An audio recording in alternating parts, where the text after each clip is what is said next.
Welcome to RTV. నేను మీ గయాజ్ని. Kurnool bus ఘటన తర్వాత యావత్ రాష్ట్ర వ్యాప్తం మీద రవాణా శాఖ అధికారులు అప్రమత్తం అయిపోయారు. నిబంధనలకు అతిక్రమించే వాహనాలను కూడా సీజ్ చేయడం జరుగుతుంది. ప్రస్తుతం నెల్లూరులో కూడా ఈరోజు రవాణా శాఖ అధికారులు కొన్ని బస్సులను తనిఖీ చేసి 2 బస్సులను కూడా సీజ్ చేయడం జరిగింది. ప్రస్తుతం మాట్లాడేందుకు డిటిసి బి చందర్ ప్రస్తుతం మనతో ఉన్నారు. ఆయనతో మాట్లాడదాం. సార్ నమస్తే. నమస్కారం సార్, చెప్పండి, అంటే కర్నూలు ఘటన తర్వాత మీరు ఎలాంటి చర్యలు చేపడుతున్నారు? అసలు నెల్లూరు జిల్లా నుంచి ఎన్ని బస్సులు, అంటే బెంగళూరు కావచ్చు, హైదరాబాద్ కావచ్చు, చెన్నై కావచ్చు, మొత్తం వివిధ ప్రాంతాలు పోయి ఎన్ని బస్సులు ఉండొచ్చు? అందరికీ నమస్కారం అండి. నిన్న కర్నూలులో జరిగినటువంటి ఘటన చాలా హృదయ విదారకమైన ఘటన.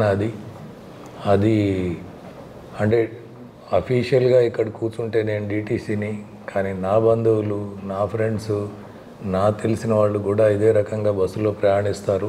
సో ప్రాణము అంటే సృష్టిలో జన్మించినటువంటి జన్మల్లో మానవ ప్రాణం ఎంతో విలువైనది.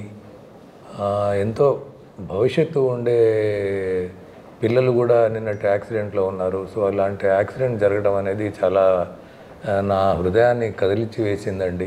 ఇలాంటి సంఘటనలు జరగకూడదు. సో ఇలాంటి ముందు కూడా కూడా నలుగురు దీంట్లో అవునండి. మన వింజమూరు గోళ్లవారిపాలెం అనే విలేజ్ వాళ్ళు కూడా, గోళ్ల రమేష్ అనే వాళ్ళ ఫ్యామిలీ కూడా ఒక మన నెల్లూరు జిల్లా వాళ్ళు ఉన్నారు.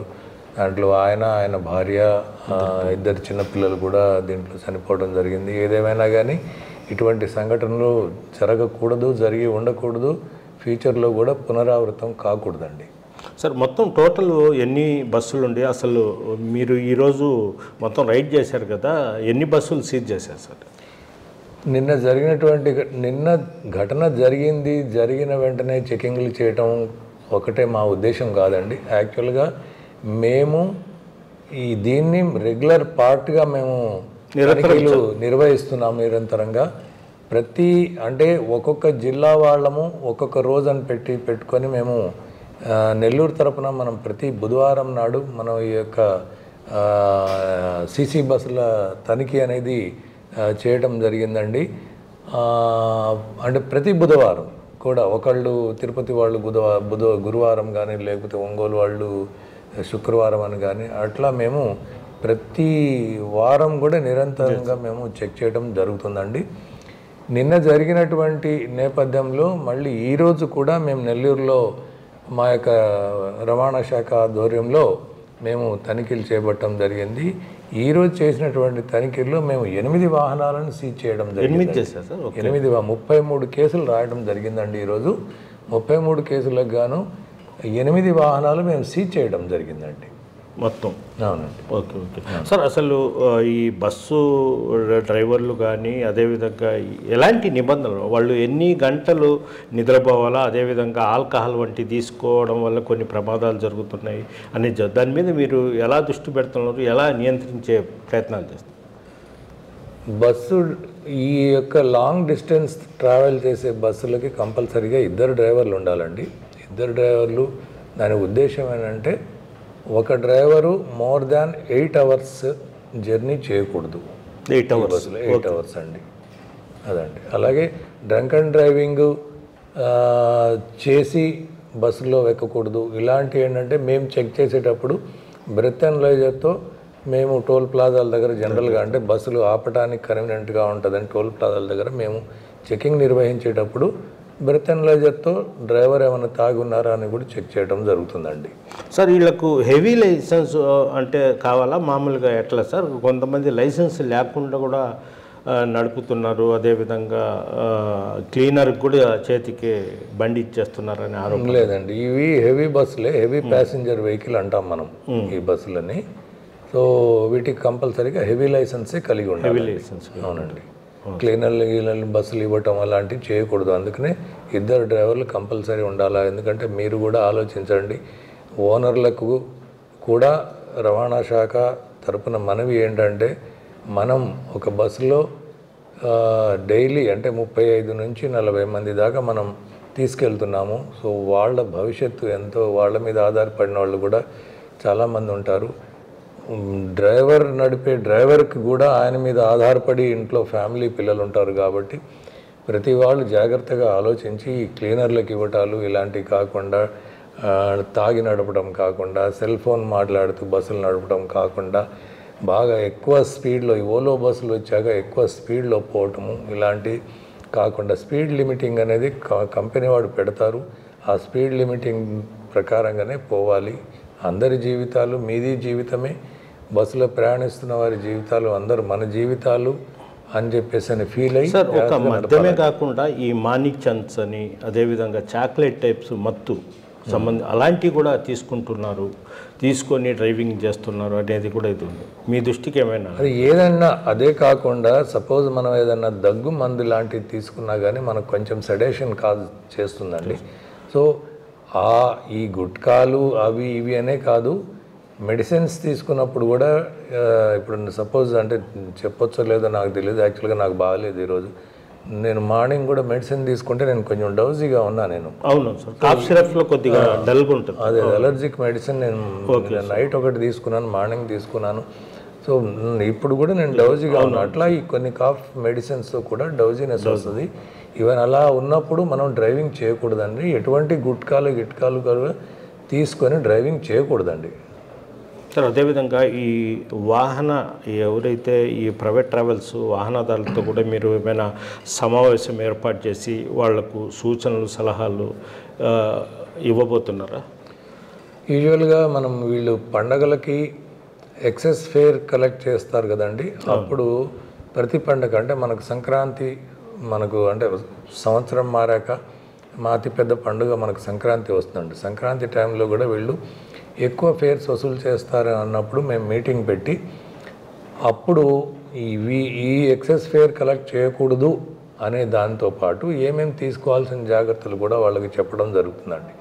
మళ్ళీ దసరా అప్పుడు కూడా ఇదే రకంగా మేము కండక్ట్ చేయడం జరిగిందండి. ఇప్పుడు నిన్న కర్నూలు బస్లో జరిగినటువంటి చాలా బ్యాడ్ ఇన్సిడెంట్ వల్ల మేము ఓనర్లను కూడా, అంటే మన నెల్లూరులో అవైలబుల్గా ఉండే ఓనర్లు, నెల్లూరు నుంచి బస్సులు ఆపరేట్ చేస్తున్నటువంటి ఓనర్లు, వాళ్ళని కూడా మేము రమ్మని చెప్పామనండి. వాళ్ళని వచ్చి కూడా ఏమేమి జాగ్రత్తలు పాటించాలా ఏంటి అనేది దాని మీద అవగాహన కల్పిస్తూ అట్ ద సేమ్ టైం వాళ్ళకి వార్నింగ్ కూడా ఇవ్వటం జరుగుతుందండి. సార్, ఇంకోటి, రాష్ట్రంలో చాలా జిల్లాల్లో ఈ పొలిటికల్ లీడర్స్కే ఈ ప్రైవేట్ ట్రావెల్స్ ఉన్నాయి.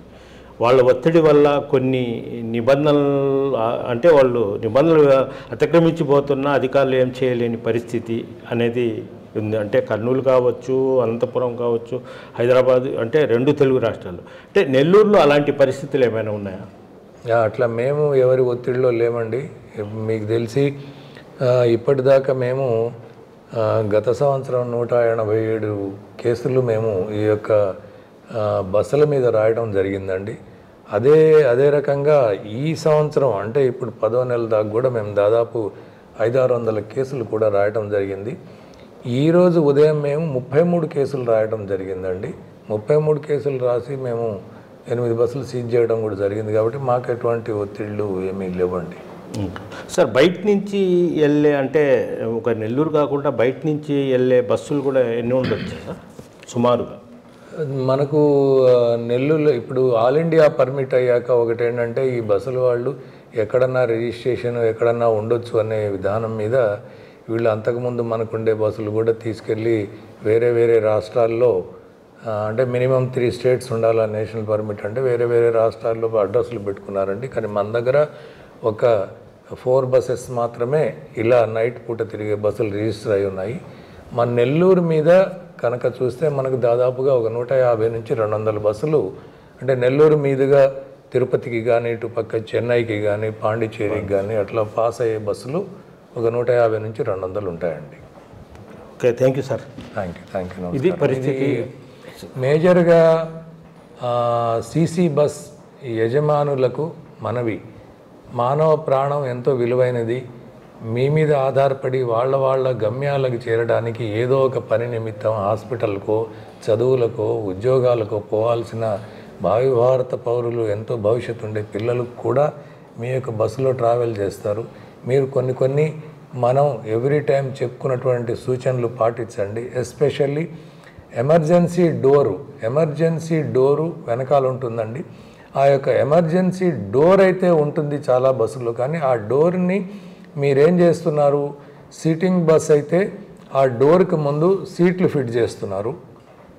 అలా సీట్లు ఫిట్ చేయటం వల్ల ఎమర్జెన్సీ డోర్ ఉండి కూడా ప్రయోజనం ఉండదు. అలాగే స్లీపర్ బస్సులు వాళ్ళైతే ఒక స్లీపర్ పెట్టేసేయటం వల్ల ఆ యొక్క ఎమర్జెన్సీ డోర్కి అడ్డం అయిపోతుందండి. మీకేమో బస్సులో ఎమర్జెన్సీ డోర్ ఉంది, కానీ ఏదన్నా ఇన్సిడెంట్ జరిగాక, ఫైర్ అలారం కానీ అట్లా వచ్చాక, ఏదన్నా పొగ లాంటిది బస్సులో వచ్చాక ప్రజలు ఫాస్ట్గా వెళ్ళిపోవాలి అని అంటే ఈ అడ్డంకులు ఉన్నాయి. అందుకే దయచేసి మీరు ఈ యొక్క ఎమర్జెన్సీ డోర్ని ప్రజలు వెళ్ళటానికి ఫ్రీగా వదిలేయండి.